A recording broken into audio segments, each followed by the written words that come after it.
আসসালামু আলাইকুম সুপ্রিয় শিক্ষার্থী, আশা করি সবাই ভালো আছো। আমার এই ভিডিও যেখান থেকে দেখছো সবাইকে আন্তরিক শুভেচ্ছা এবং অভিনন্দন। আমরা আজকে পাঠের আলোচ্য বিষয় ক্ষুদ্র সঞ্চয়ের ভবিষ্যৎ গড়ি। ক্ষুদ্র সঞ্চয় ভবিষ্যৎ গড়ি বলতে আমরা এখানে ব্যাংকের হিসাব দেখানো হয়েছে, তো আমরা একটু পড়ে নিই কি অবস্থা আমাদের এই বিষয়টায়। তো আমরা দেখে নিই যে ক্ষুদ্র ক্ষুদ্র সঞ্চয়ের মাধ্যমে ভবিষ্যৎ উন্নয়নের জন্য আমাদের শিক্ষার্থীদের স্কুল ব্যাংকিংয়ে উৎসাহিত করা হয়েছে। তো তোমরা অনেকেই স্কুল ব্যাংকিংয়ের নাম শুনে দেখবে, দেখা যায় যে অনেকেই স্কুল ব্যাংকিং করার জন্য অগ্রণী ব্যাংক কিংবা পূবালী ব্যাংক অথবা সোনালী ব্যাংক আমাদের স্কুলে আছে। তো সেইখানে কোনো শিক্ষার্থী যদি ব্যাংক অ্যাকাউন্ট খোলে এবং মাসিক একটা কিস্তি জমা দেয়, তাহলে সেটা তার সঞ্চয় হয়। তো সেই সম্পর্কে এখানে বলা আছে যে স্কুল ব্যাংকিংয়ের মাধ্যমে শিক্ষার্থীদের ক্ষুদ্র পরিমাণে অর্থ ব্যাংকে জমা রেখে নিয়মমাফিক মুনাফা পেতে পারে। বিভিন্ন সময়ে সঞ্চয়ের যথাযথ হিসাব রাখা হয় এবং সঞ্চয় বিনিয়োগের মাধ্যমে মুনাফা নির্ণয় করার প্রাথমিক চাহিদা গাণিতিক হিসাব জানা গুরুত্বপূর্ণ। এই অধ্যায়ে আমরা সঞ্চয় হিসাব রাখা এবং মুনাফা নির্ণয়ের পদ্ধতি আলোচনা করব। তো এখানে বলছে অষ্টম শ্রেণীর শিক্ষার্থী শান্তা মাঝে মধ্যে তার মা বাবা আত্মীয় নিকট আত্মীয়র কাছ থেকে কিছু উপহার হিসেবে কিছু টাকা হাতে পায়। আচ্ছা, শান্তা চিন্তা করলো সে টাকা সঞ্চয় করবে এবং এজন্য তার মায়ের সঙ্গে সে কাছে একটি ব্যাংকে গেল একটি স্কুল ব্যাংকিং সঞ্চয় অ্যাকাউন্ট খুলতে। তো শান্তা নামে একটা মেয়ে, সে তার নিকটাত্মীয়র কাছ থেকে এবং বাবা মার কাছ থেকে টাকা পায়। তো এই টাকা সে কী করবে, সেজন্য সে জমানোর জন্য কী করলো, একটা ব্যাংকে অ্যাকাউন্ট খুললো।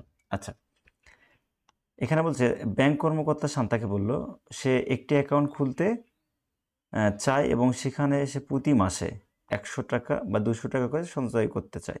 তাহলে প্রতি মাসে বলতে প্রত্যেক মাসে 200 টাকা করে সঞ্চয় করতে হবে। তা বলছে ব্যাংক কর্মকর্তা জানালেন যে হিসাব খুলতে তাকে প্রয়োজনীয় কাগজপত্র এবং প্রারম্ভিক 100 টাকা জমা দিয়ে অ্যাকাউন্ট খুলতে হবে। প্রারম্ভিক শব্দের অর্থ এই টাকাটা আমাদের 100 টাকা জমা থাকবে। হ্যাঁ, তারপর বলছে সেই সঙ্গে প্রথম মাসের কিস্তি বাবদ আরও 200 টাকা জমা দিতে হবে। তাহলে আমাদের প্রথমে 100 টাকা জমা দিতে হবে, তার সাথে কত জমা দিতে হবে, প্রথমে যে আমার মাসিক কিস্তি 200 করছি সেটা জমা দিতে হবে। তারপর বলছে এরপর প্রতি মাসে কিস্তি বাবদ 200 টাকা জমা দিতে হবে। তারপর কি করতে হবে, প্রতি মাসে 200 টাকা করে জমা দিতে হবে। যেমন জানুয়ারিতে 200 টাকা দিলে হবে, তারপর আবার ফেব্রুয়ারিতে দিতে হবে, তারপর আবার মার্চ এপ্রিল এভাবে চলতেই থাকবে। তেমন বলছে এই জমার টাকার ব্যাংকের উপর 7% হারে মুনাফা যোগ হবে। তাহলে ব্যাংক তাকে কত পার্সেন্ট হারে মুনাফা দিবে, 7%, অর্থাৎ 100 টাকায় 60 টাকা। 100 টাকা সে ব্যাংকে জমা রাখলে ব্যাংক তাকে 160 টাকা দেবে। এবং এই মুনাফার হার পরিবর্তন হতে পারে। তাহলে এই মুনাফার হারটা পরিবর্তন হতে পারে। শান্তা ব্যাংকের নিয়ম মেনে একটি সঞ্চয়ী ব্যাংক অ্যাকাউন্ট খুললো। তাও বলছে তুমি কি জানো কিস্তি কি এবং 7% হার মুনাফা হার কি? তো আমরা এটা জেনে নেব যে নির্দিষ্ট সময় পর পর যে টাকা জমা দিতে হয় তাকে আমরা, সেটা হলো কিস্তি। যেমন কাজ 7 দিনের কিস্তি হতে পারে অথবা 1 মাসের কিস্তি হতে পারে, তাই না? অর্থাৎ নির্দিষ্ট সময় পর যেটা আমরা জমা দেবো সেটাকে বলা হবে কিস্তি। এখন বলছে 7% হার মুনাফা অর্থ হলো 100 টাকা রাখলে 1 বছর পর ব্যাংক তাকে 60 টাকা মুনাফা দিবে। অর্থাৎ 7% শব্দের অর্থ, যদি আমি কোনো ব্যাংকে 100 টাকা রাখি, যদি 7% মুনাফা দিতে পারে, তাহলেই আমি ব্যাংক থেকে 1 বছর পর 160 টাকা পাবো 100 টাকায়।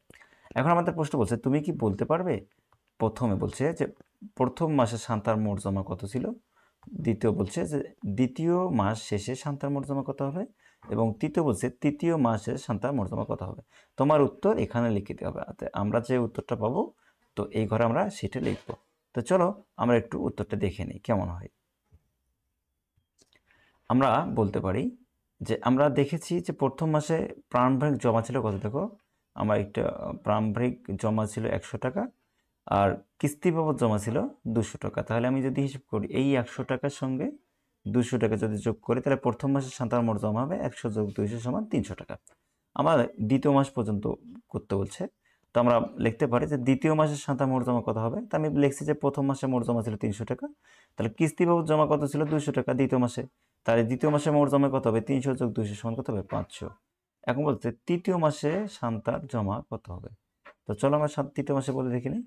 তাহলে তৃতীয় মাসে শান্তার জমা হবে, দেখো দ্বিতীয় মাসে মোট জমা ছিল 500 টাকা, তাহলে কিস্তি বাবদ জমা ছিল 200 টাকা, তাহলে আমার প্রত্যেক মাসে কিস্তি কত, 200 টাকা। তা আমি তৃতীয় মাসে লিখতে পারি যে 500 যোগ 200, তাই না? অর্থাৎ তৃতীয় মাসে মোট জমা হবে 500 যোগ 200 সমান 700। তাহলে আমাদের প্রথম মাসে ছিল 300, দ্বিতীয় মাসে 500, এবং দেখো তৃতীয় মাসে 700 টাকা পাইলাম। ওকে, আচ্ছা, তারপর আমরা পাঠ্যবই ফিরে যাই। পাঠ্যবই আমাদের কি বলছে? পাঠ্যবই আমাদের বলছে একক কাজ। এই যে আমাদের একক কাজ আছে সেটা আমাদের বলতে হবে যে শান্তা তার নোটবুকে জমার পরিমাণ হিসাব রাখার জন্য নিচে ছকটি পূরণ করলো। তুমি শান্তা 1 বছরের মোট জমা হিসাবটা নিচের ছকে পূরণ করো। তাহলে শান্তা যে 1 বছরের জন্য একটা জমা করছিল সেই জমাটা এখানে পূরণ করতে হবে।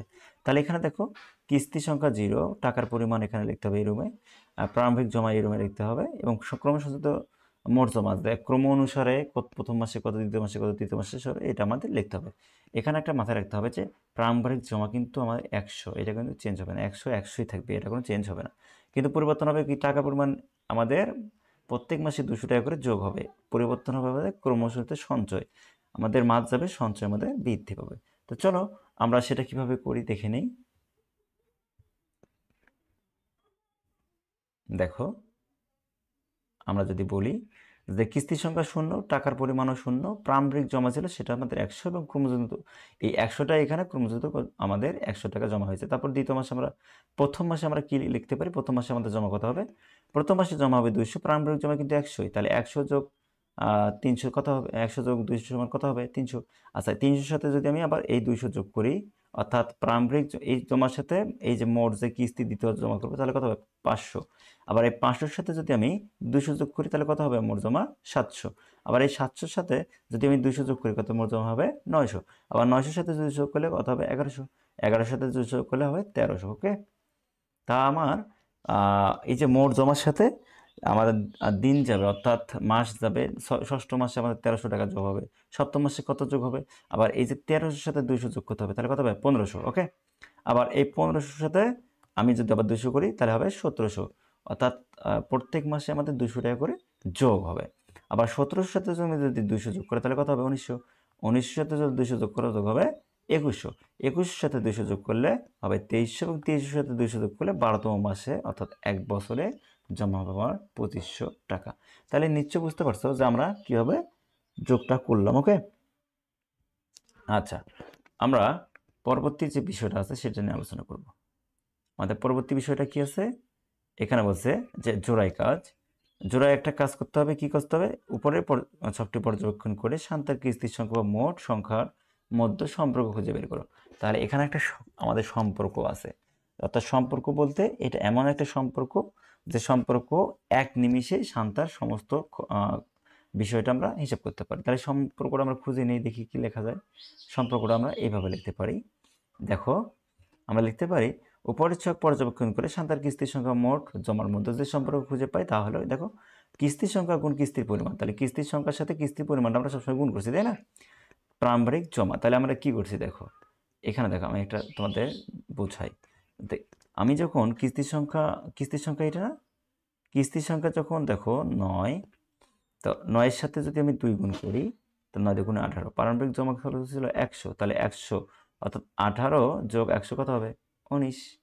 আবার তুমি যদি এটা হিসাব করো 11 যোগ 2 200, তাহলে 11 দুগুণে 22, তাহলে প্রারম্ভিক জমা ছিল 100। তাহলে এই 22-এর সাথে 1 যোগ করলে কত হবে? 23। তাহলে আমরা একটা সম্পর্ক খুঁজে পাই।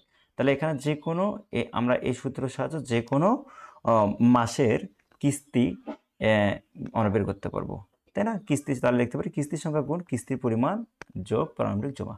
আচ্ছা, আমরা আজকে এই পর্যন্ত পড়বো। সবাই ভালো থাকুন, সুস্থ থাকুন।